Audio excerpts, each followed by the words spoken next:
اعوذ باللہ من الشیطان الرجیم بسم اللہ الرحمن الرحیم۔ آج ہم سورہ الرحمن کی آیت نمبر 15 کا مطالعہ کریں گے۔ سورہ الرحمن میں بنیادی طور پر اللہ تعالیٰ کی نعمتیں، قدرتیں اور کرشمے جو ہیں ان کا بار بار ذکر کیا جا رہا ہے، اور پھر بار بار کہا جا رہا ہے کہ اے گروہ جنوئنس، تم اللہ تعالیٰ کی کون کون سی نعمتوں، قدرتوں اور کرشموں کو جھٹلاؤ گے۔ آیت نمبر 14 میں انسانی تخلیق کا ذکر ہوا، اور آیت نمبر 15 میں جنوں کی تخلیق کا ذکر ہے۔ فرمایا کہ وَخَلَقَ الْجَانَّ مِن مَارِجٍ مِّن نَار، اور اس نے الجان کو آگ کے مارج سے بنایا۔ واو حرف عطف، خالقہ فعل ماضی ہے، واحد مذکر غائب، اس نے بنایا۔ اس نے کس نے؟ الرحمن نے، جو کہ اس پوری صورت کا بنیادی فاعل ہے۔ کس کو بنایا؟ الجان کو، خلق الجان۔ جان جو ہے یہ اس میں الجان اس میں جنس ہے اور یہ مفعول ہے۔ کس سے بنایا؟ من مارج، مارج سے بنایا۔ مارج کس چیز کا؟ من نار یعنی آگ کا۔ خلق الجان میں جو خلق ہے اس کا معنی ہم پہلے بھی دیکھ چکے ہیں کہ کسی شے کو نظم، ترتیب، پیمائش، تناسب اور ایک خاص مقصد کے تحت وجود میں لانا، اس کے لیے یہ لفظ آتا ہے۔ یوں تو بنانے کے لیے اور بھی عربی زبان میں لفظ ہیں، لیکن خلق کا معنی خاص طور پہ bringing something into existence according to a specific structure, precise measure, calculated proportion and deliberate design۔ اور سورۃ القمر میں اللہ تعالیٰ نے فرمایا کہ اِنَّا كُلَّ شَيْءٍ خَلَقْنَاهُ بِقَدَر، بے شک ہم ہر چیز کو ایک قدر یعنی اندازے، پیمانے، پیمائش یا اسپیسیفیکیشن کے ساتھ پیدا کیا۔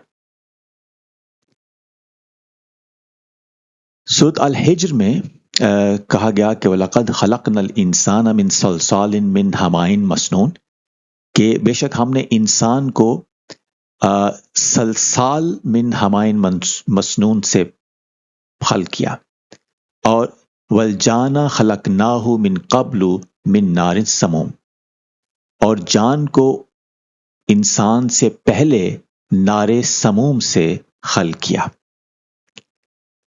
یعنی اس آیت سے یہ چیز واضح ہو جاتی ہے کہ جو الجان ہے اس کی تخلیق انسانوں سے پہلے ہوئی ہے۔ تو یہ پہلا نقطہ ہے اس میں جو دیکھنے والا۔ اب ہم جو اس آیت کا بنیادی اور سب سے اہم لفظ ہے جن، اس کو بڑی تفصیل سے دیکھیں گے۔ لفظ جن کا مادہ ہے جیم نون نون، جس کے بنیادی معنی مختلف ہیں۔ پہلا معنی ہے اندھیرا ہو جانا، چھپ جانا، ڈھانپ لینا، لپیٹ لینا یا چھپا ہوا ہونا۔ To be dark, to wrap, cover اور کنسیل۔ دوسرا معنی ہے نظروں سے اوجھل ہونا، یعنی ٹو بی ہڈن یا انویزیبل۔ پھر پاگل پن، شدید غصہ یا شدید خوشی کی کیفیت میں ہونا، یعنی to be mad with joy اور اینگر۔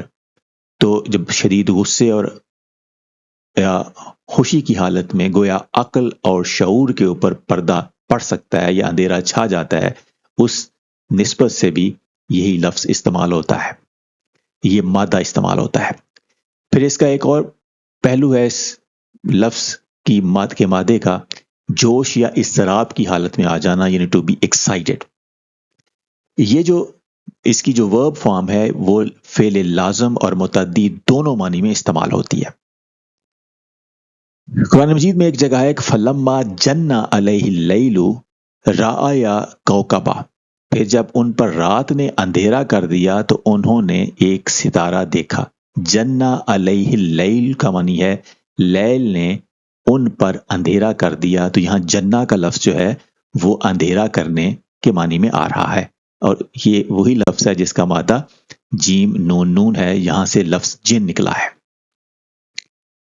اسی طرح جنتن ڈھکنے والی چیز، ڈھکن یا ڈھال یا حفاظتی چیز کو کہتے ہیں، یعنی کورنگ، شیلڈ یا پروٹیکٹیو تھنگ۔ جیسے قرآن مجید میں ہے اتخذوا ایمانہم جنہ، انہوں نے اپنی قسموں کو ڈھال بنا رکھا ہے۔ پھر اسی مادے سے لفظ جنین نکلا ہے، جو پیٹ میں موجود بچے کے لیے استعمال ہوتا ہے، یعنی رحم میں چھپا ہوا، ایمبریو یا فیٹس یا اینی تھنگ ہڈن۔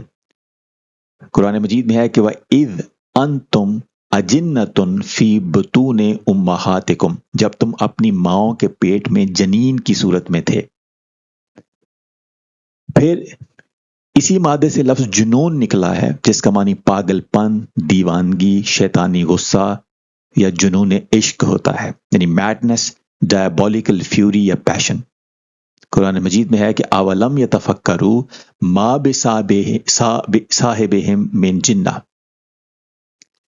اور کیا ان لوگوں نے یہ غور نہیں کیا کہ ان کے ساتھی میں کسی طرح کا جنون یا پاگل پن نہیں ہے۔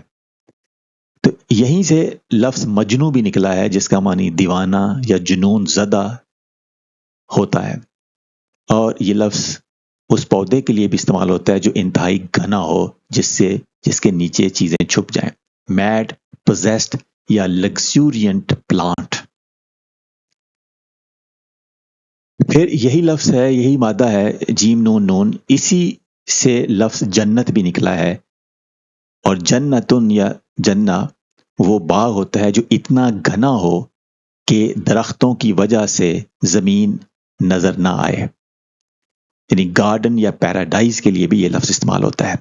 تو یہ جنت جو مرنے کے بعد میں جس کا وعدہ کیا گیا ہے، اس کی بھی ایک خصوصیت یہ بتائی گئی ہے کہ فَلَا تَعْلَمُ نَفْسٌ مَا أُخْفِيَ لَهُم مِّن قُرَّةِ أَعْيُنٍ جَزَاءً بِمَا كَانُوا يَعْمَلُونَ۔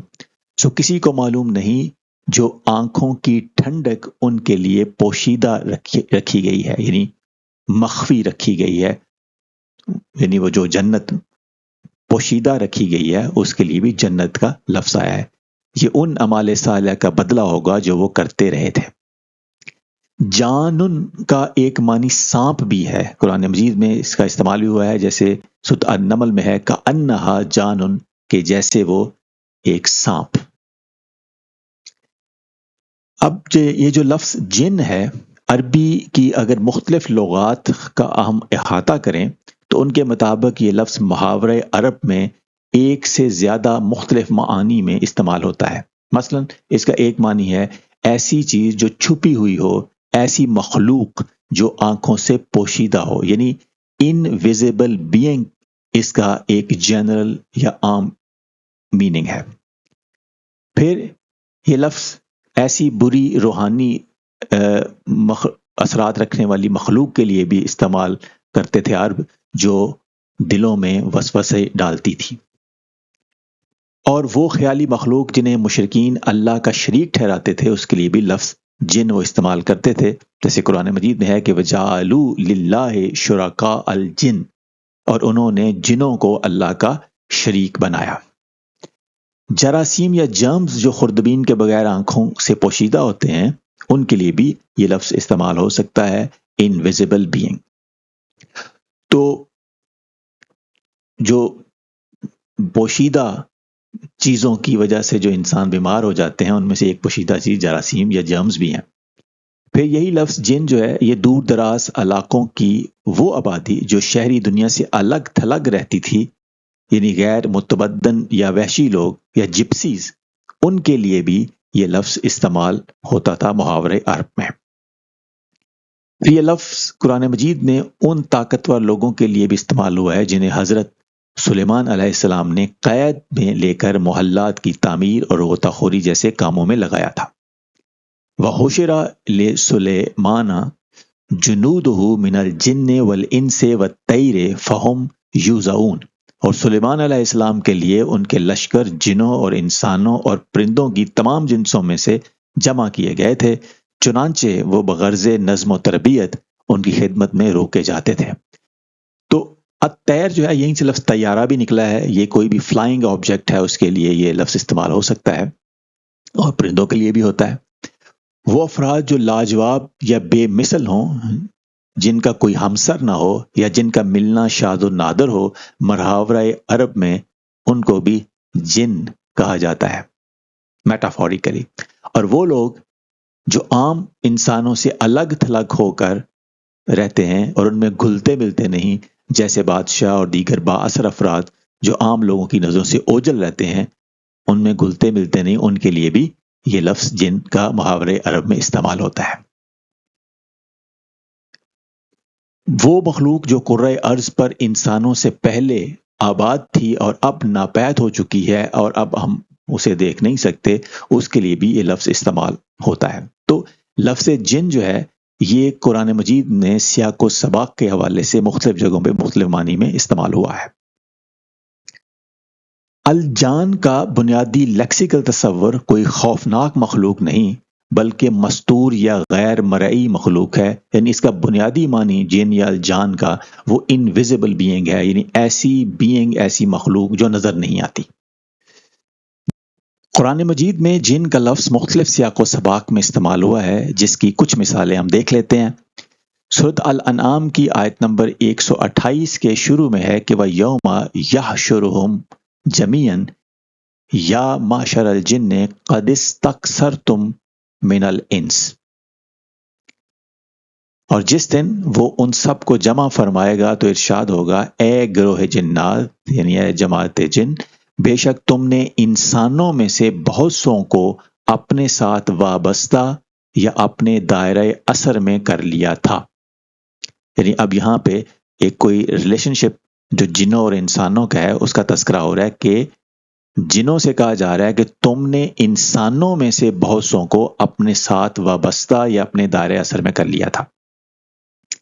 اور آگے ہے وَقَالَ أَوْلِيَاؤُهُم مِّنَ الْإِنسِ رَبَّنَا اسْتَمْتَعَ بَعْضُنَا بِبَعْضٍ، اور انسانوں میں سے ان کے دوست یا ولی کہیں گے، یعنی انسانوں میں ان کے دوست ہو سکتے ہیں، جنوں کے دوست، اے ہمارے رب، ہم نے ایک دوسرے سے خوب فائدے حاصل کیے۔ یعنی کہ یہ جن اور انس، ان کا آپس میں باہمی تعلق یہ ہے کہ یہ ایک دوسرے سے باہمی فائدہ بھی حاصل کرتے ہیں اور ایک دوسرے کو انفلوئنس بھی کرتا ہے۔ اس سے اگلی آیت اگر ہم دیکھیں اور اس سے اگلی، تو وہاں آیا ہے یا معشر الجن والانس الم یاتیکم رسل منکم یقصون علیکم آیاتی، اے گروہ جنو انس، کیا تمہارے پاس تم ہی میں سے رسول نہیں آئے تھے؟ اب یہاں گروہ جنو انس دونوں کو کٹھا ایک گروہ کہا گیا ہے اور کہا گیا ہے کہ تمہارے پاس تم ہی میں سے منکم رسول نہیں آئے تھے۔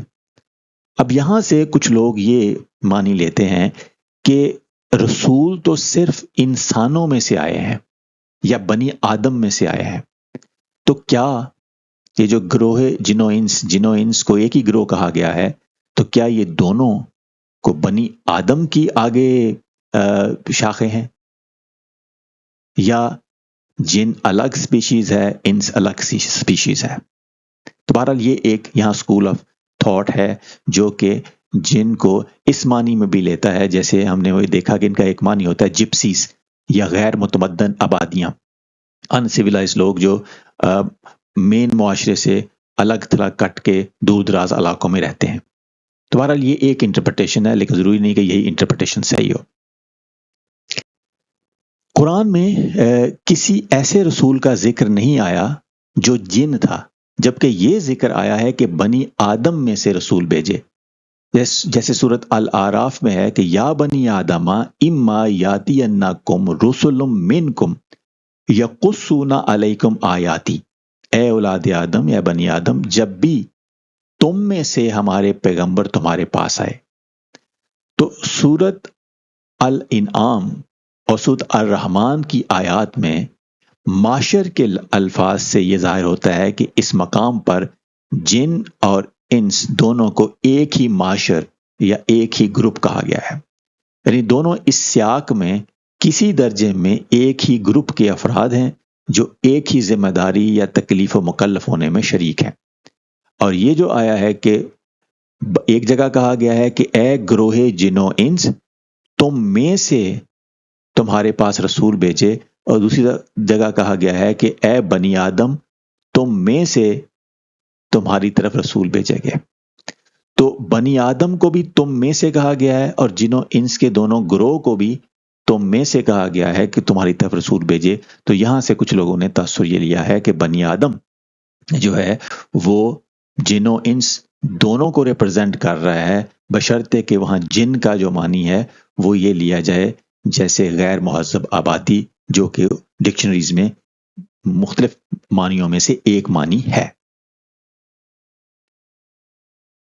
قرآن نے الجن اور الانس کو اپنی مستقل شناختوں کے باوجود بعض مقامات پر ایک ہی معاشر کے تحت جمع کیا ہے۔ لغوی طور پر معاشر ایسی جماعت کو کہتے ہیں جو کسی مشترک امر یا حالت میں شریک ہو۔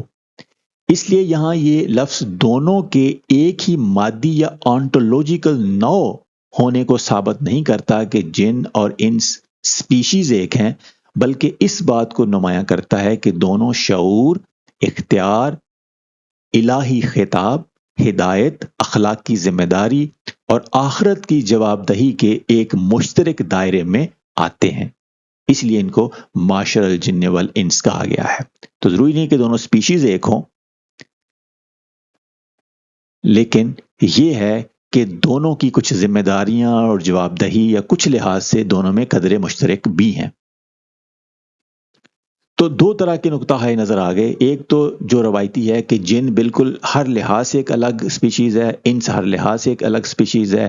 دوسرا ایک نقطہ نظر یہ کہ جن کا لفظ بعض اوقات قرآن مجید میں یہ انسیولائز جپسیز یا دور دراز رہنے والے جو بدو یا ایسی آبادیاں جو بڑے شہروں سے دور ہٹ کے رہتی ہیں، ان کے لیے بھی یہ لفظ آیا ہے، اور انسان یا انس کا لفظ جو ہے جو باہمی موانست سے یا اکٹھے مل جل کے سیولائزڈ وے میں رہتے ہیں، یہ ان کے لیے لفظ آیا ہے۔ تو بہرحال یہ دونوں نقطہ نظر ہیں، اور جن میں سے کوئی بھی جو آپ کو بہتر لگے اس کو آپ ترجیح دے سکتے ہیں۔ اچھا، جنوں اور انسانوں دونوں میں شیاطین ہو سکتے ہیں۔ یہ قرآن مجید میں ایک جگہ آیا ہے کہ وَكَذَلِكَ جَعَلْنَا لِكُلِّ نَبِيٍّ عُدُوًّا شَيَاطِينَ الْإِنسِ وَالْجِنِّ یوحی بعضُهُمْ إِلَىٰ بَعْضٍ۔ اب یہاں پہ جو ہم چیز کہنا چاہ رہے ہیں وہ یہ کہ یہاں آیا لفظ شیاطین الانس والجن، یعنی جنوں کے بھی میں سے بھی جنوں میں سے بھی شیطان ہو سکتے ہیں اور انسانوں میں سے بھی شیطان ہو سکتے ہیں۔ تو شیطان ایک خصوصیت ہے کہ جو انسان بھی کبھی کبھی اختیار کر لیتے ہیں اور جن بھی کبھی کبھی اختیار کر لیتے ہیں۔ تو انسانوں اور جنوں دونوں میں سے دونوں میں شیطنت ہو سکتی ہے۔